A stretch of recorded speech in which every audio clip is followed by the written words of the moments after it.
I work for Marshall Space Flight Center for the Office of STEM Engagement, what used to be education.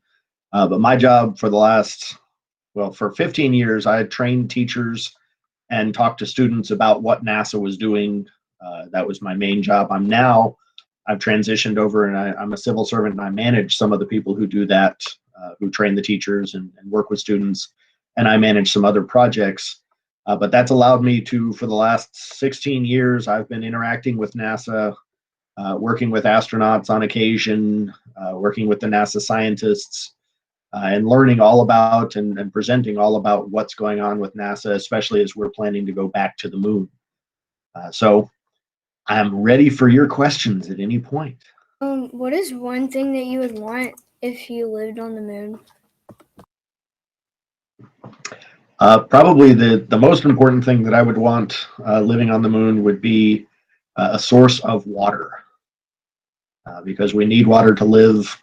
So I want to be somewhere where I can get water and have water readily available for all the different things that we have to do with it. Got it. What are the key things we need to live on the moon? Okay, key things you'll need is, as I mentioned, water. Also, somewhere to be safe from impacts, because the moon still gets hit by micrometeorites all the time. So you need somewhere that protects you from impactors. You'll need some protection from radiation, because the radiation environment on the moon is much higher levels than it is here on Earth. Then, your basic things, you're going to want places to sleep, eat, recreation, sanitation. You're going to need somewhere to go if you're going to eat and drink, then you're going to have to do other things, and you're going to need a space to do that. And laboratory space. What is a good way to help your teammates if you're a project manager?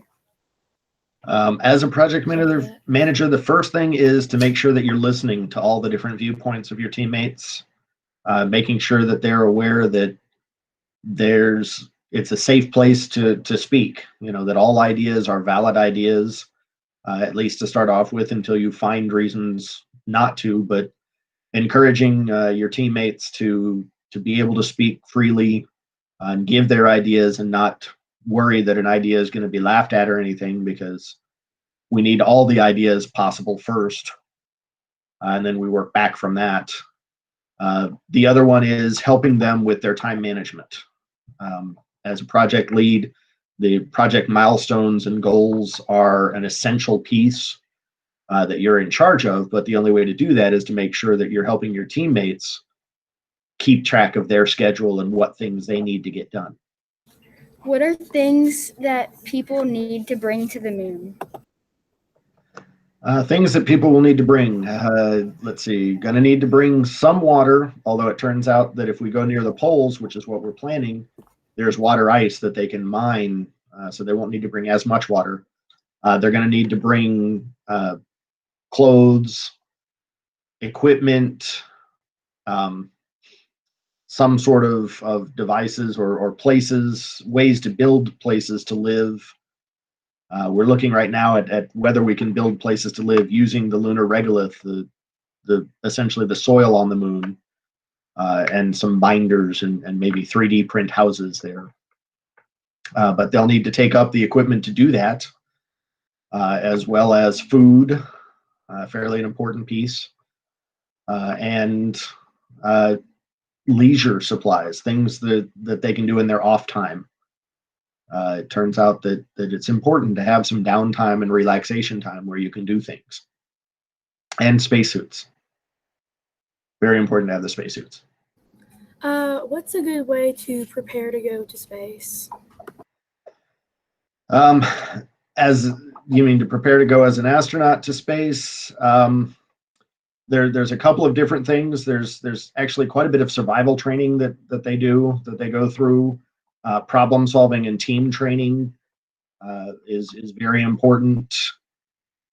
The other piece is to get used to to being out in your team and not having as easy access for getting to your family and things like that. So our astronauts, we actually have them go out and do some survival training where they go off and go live in the woods for a week and things like that, just to get used to working just as the team and interacting that way. But a lot of it is just the mental preparation, understanding that you're going to be just with a small group of people and have limited contact with your family and other people. What are certain moon conditions that you believe we should take into account when making our city? First and foremost is the amount of time it takes for a day to happen on the moon. You've got to remember that the moon, it does spin, but it takes about a month to spin. So where on Earth we get, at the equinox we get 12 hours of daylight, 12 hours of nighttime. On the moon, if you pick a spot near the equator, you're going to get about 14 days of daylight and about 14 days of nighttime, which is part of why we're planning to go down near the poles. If you're near the poles, you actually get, it's like dusk. It's like the sun is setting all the time, and it just rotates around where the sun appears to be in the sky, but it's low level light near the poles. So that's a key factor. The other one is the radiation environment that you've got to keep track of or keep aware of. That there is a fair amount of radiation that you're going to have to shield from. You're going to have to deal with, and that's because the moon doesn't have a strong magnetic field to block the radiation like the Earth does. And so a lot more, it's what's called solar wind, just passes right by the moon and exposes the surface of the moon to. We're now figuring, last study I saw just recently, they said it's about 3 times higher exposure than when you're here on the surface of the Earth each and every day. And then, of course, the lower gravity. The moon's gravity is about 1/6 the Earth's gravity. Question. I don't remember what the question is. Environmental factors are major factors to be aware of as you're planning. What machinery or materials would you use or look for to use when building a scale model with no budget? Are there any suggestions you have for materials and or resources, like moving part ideas? So a lot of and I've worked with lots of groups that have done scale modeling of lunar habitats and things, and you can do quite a bit of it in terms of recycled materials, cardboard, bottles, water bottles, things like that, for building. I assume you're talking about for building your city scale model.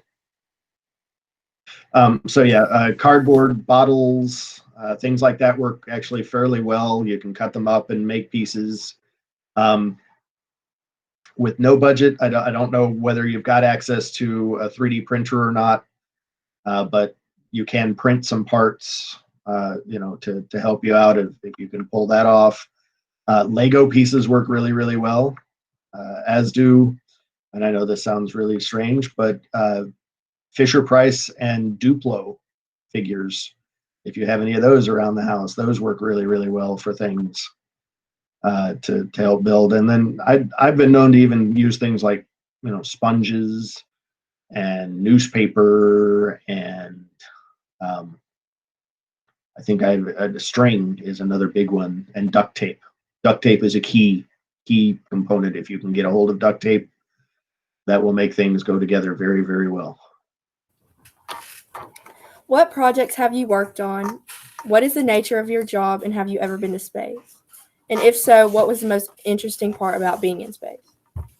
Okay, so I haven't, I'll start backwards. I have not actually been to space. I am not an astronaut, so they won't let me go into space, but I've worked with lots of astronauts, so I can tell you that one of the most interesting things they all talk about is that when you're in orbit and in transition, the microgravity environment, that being able to float around and stuff is just, it has challenges to it, but it's also one of the most fascinating pieces to what they do.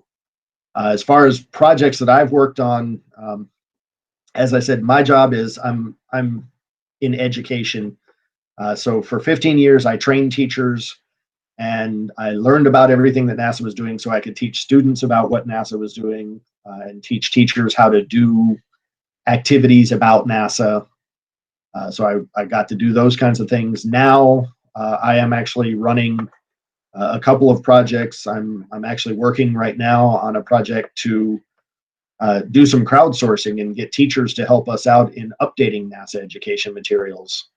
I'm also working a project where we're providing some funding to minority serving colleges and universities to help them get, basically to help them be prepared to do research for NASA and get students involved with doing actual NASA research at the colleges and universities.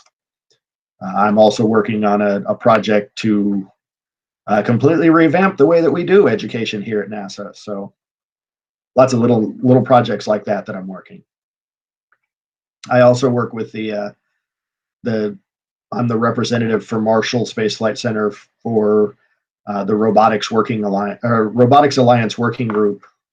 So I work with FIRST Robotics house teams and FIRST LEGO League teams, things like that.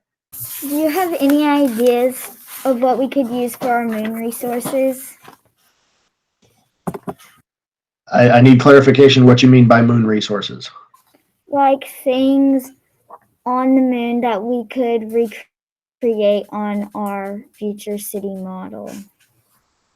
So big things you're going to want to create would be the craters, and to do that there's a couple of ways you can do it.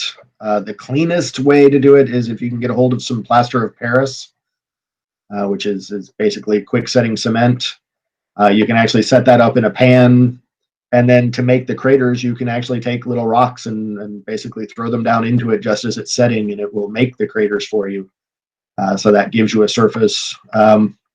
The other thing you can do is use really basically gray dirt, gray clay that you've dried and broken up works well. If you want to be really, really close to what the lunar regolith is like, you can go get some basalt and beat it into powder, but I wouldn't recommend doing that. It takes a lot of energy and you don't get that big a change in result for what you're talking about.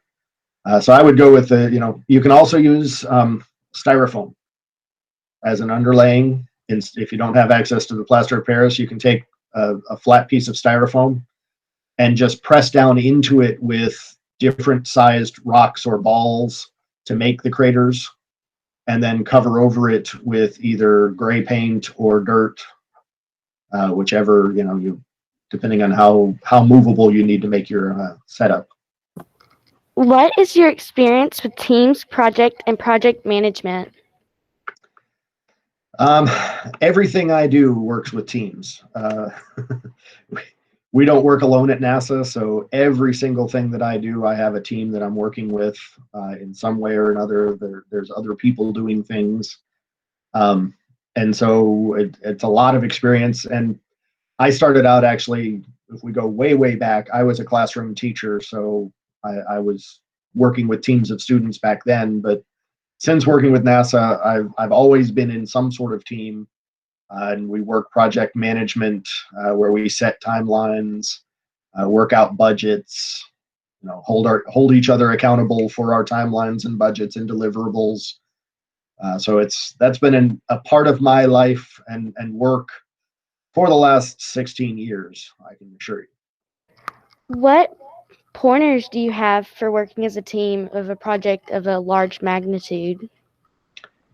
The biggest thing is trust each other. Remember that everybody in the team is working towards the same goal, and trust each other to do, but also back each other up. And that's an important piece. You can't get so tied up into, well, this is what I was supposed to be doing. This is my piece, so I'm only going to focus on this piece, and the others will just make theirs work with mine. You've got to make sure that you're working together, integrating with each other, and making sure that while you trust that your partners are working on and towards the same goal, that when you get to the same goal, you're not going to have 11 pieces to the goal that don't fit together. You want, 11 pieces that intertwine so that your final goal is a group effort, not 11 individual efforts on small, tiny pieces. So that's a key piece. Communication, very, very important for all of that. If you're not talking to each other, then there's no way you can coordinate like that. So it's make sure you're listening, trusting, and coordinating with your group. How do you suggest we focus on accomplishing small tasks along the way? Setting a timeline. What we use something called a Gantt chart, but any kind of chart where you can set up a timeline of these little goals. Make sure everybody can see that timeline and when you expect to hit those goals, and then do regular check-ins to make sure, as you're coming up, you don't wait until the day before your deadline on something to say, hey, by the way, how are you coming on that? Start a couple of days out and use that. And yeah, Gantt charts are really, really helpful for doing that, because it helps you see how things are also lining up with the other pieces that you're working towards. And that helps remind you, hey, if we don't get this part done, we can't move to the next part. So we really, really need to make sure we hit this goal. I have 2 questions. Okay. So, what is a reliable way of getting oxygen to our city? A reliable way of getting oxygen to your city. Well, there's actually 2 of them. One is sending it up in tanks. That is not the preferred method, but it can be done. The other is set up near one of the poles so that you can access the water ice that is in the deep polar craters, because you can take that water ice and through a process called electrolysis, you can split it out to hydrogen and oxygen and use that to resupply your oxygen. Okay. And then the second question, would the lunar soil be considered, or can you plant plants and grow vegetables or crops with the lunar soil? I'm going to say yes, but, and that but is the key piece. The lunar soil itself, it's basically just sterile dirt. So you're going to have to add organic material like fertilizer to it in order to grow in it, but it can be used as a substrate as long as you also use fertilizer or other things to get organics into it. Okay. Thank you.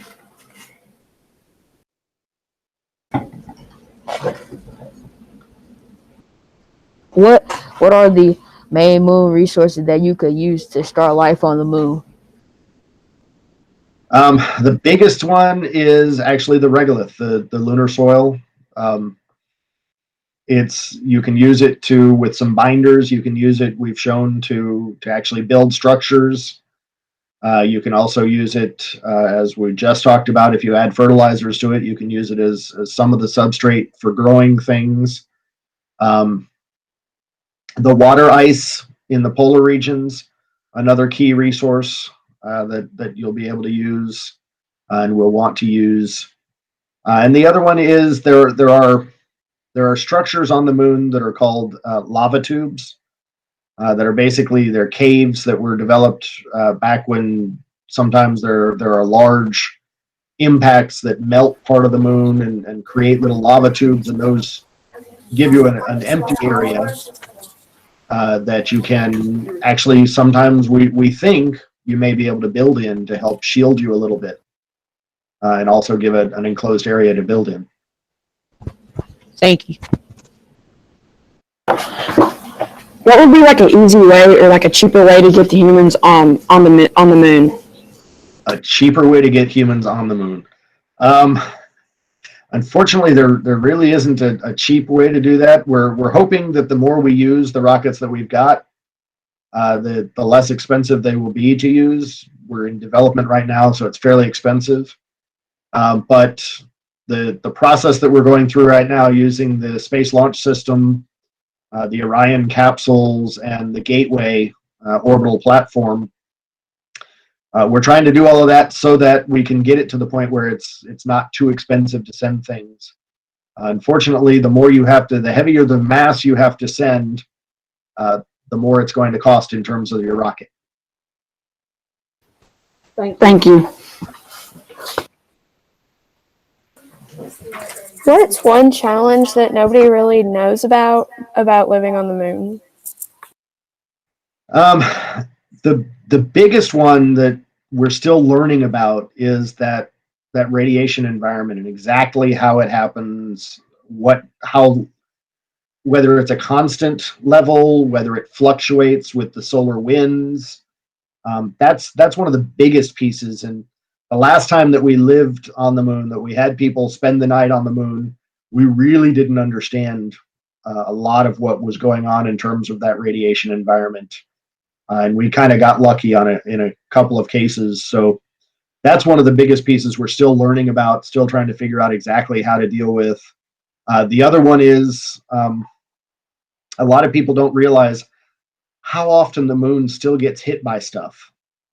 That there are impacts on the surface of the moon today. I don't know the exact number, but I would say at least once a week, somewhere on the moon is getting smacked by something with enough energy to be a problem. Thank you. What is one of the main moon resources that you could use to start life on the moon? As we mentioned earlier on this, it would be the water ice in the polar regions and the lunar regolith. What is a really good, reliable source for getting like energy for lighting and just power in general? Your most common source would be using solar panels. If you're in the polar regions, you can set up those solar panels and just have them rotate at the same rate that the moon rotates, so they're always pointed at the sun. If you're going to do near the equator or further up near the equator, then you're going to need some pretty good battery systems as well. But also a really reliable, you just have to take it with you to get started, is using actually nuclear power sources, what we call radiothermal generators that use the heat created by radioactive decay to generate electricity. Would that radioactive thing affect like if we had, let's say we put the buildings that everyone was living in right next to it, would there need to be extra precautions we'd need to take? You would want to set them maybe not right next to it, but maybe put a football field's worth of space in between them, and you'd be fine at that level. Because the big concern people have here on Earth with nuclear plants and things is that the air carries, if something happens, you could get a cloud of radiation that drifts through the air. That won't happen in space, or at least not on the moon, because there's no atmosphere. So you just need a little bit of separation in the event of a catastrophic emergency. But I wouldn't. You have to make sure that you're prepared when you go near it, but it's not that huge an issue. Okay. What would be the best option for lighting, power, or solar or electrical on the moon? I would probably go with solar, at least to start with.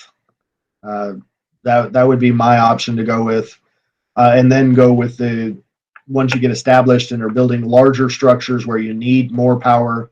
That's when I would move to the radiothermal generator, or even to a straight up nuclear power plant. What would be some necessities for a city on the moon that are different from a city on Earth? First and foremost, you have to connect everything with airlocks. You can't just walk outside. You can't do windows. So you've got to, that's a big piece. Every building or every structure has to have air circulation to it, and has to have thermal controls, heating and cooling systems. You can't get away with, building something and having the AC go out. That makes the building not usable until you get it fixed. Because the surface temperature on the moon In the daylight, if you're in full sunlight on the moon, it can get as hot as 250 degrees. And if you're in full darkness on the moon, it's negative 250 about Fahrenheit. And so your structures have to be able to withstand those kind of temperature changes, temperature extremes, but also keep the insides comfortable for people. If you're going to have separate structures, you've got to have a way to get between them that is set up and secure. And then also, here on Earth, we don't stress too much about things falling from the sky and hitting our buildings. But on the moon, you've got to be aware that's a possibility. Things are going to fall down and they might land on top of, they won't necessarily, it's not like we're talking about things the size of cars or bigger than that. But I actually have a little video footage of a rock that was roughly the size of a softball, but it was moving fast enough that when it hit the moon, there was a flash of light because it released that kind of energy. We don't generally deal with that here on Earth. What would be the difference between living above ground on the moon and living below ground on the moon? The biggest key on that is if you're above ground, you have to worry more about things hitting you. If you go underground, that's less stress, and it changes the radiation environment. About 2 feet of regolith will block most of the radiation issues that we talk about if you're at the surface. Okay. Thank you. How are we going to add oxygen to our city? Or like, how are we going to get oxygen to our city? So either you're going to have to take it with you in tanks and connect the tanks up, or you're going to have a processing facility that you can take the ice and turn it into oxygen. So you would want to make an oxygen processing facility or oxygen storage tanks. Okay, thank you. How much air would you be able to get out of moon rocks? How much aluminum is on the moon, and how do we get it? Okay, so air from the moon rocks, not very much. There's not a whole lot of air trapped in the moon rocks. There's a little bit, but not a huge amount. Aluminum, there's a little bit more in some of the rocks do have some aluminum content. And what you would have to do is essentially melt them down, and the same kind of process that we use here on Earth for getting aluminum out of the ore. Thank you. You're welcome. Thank you. My pleasure. Thank you.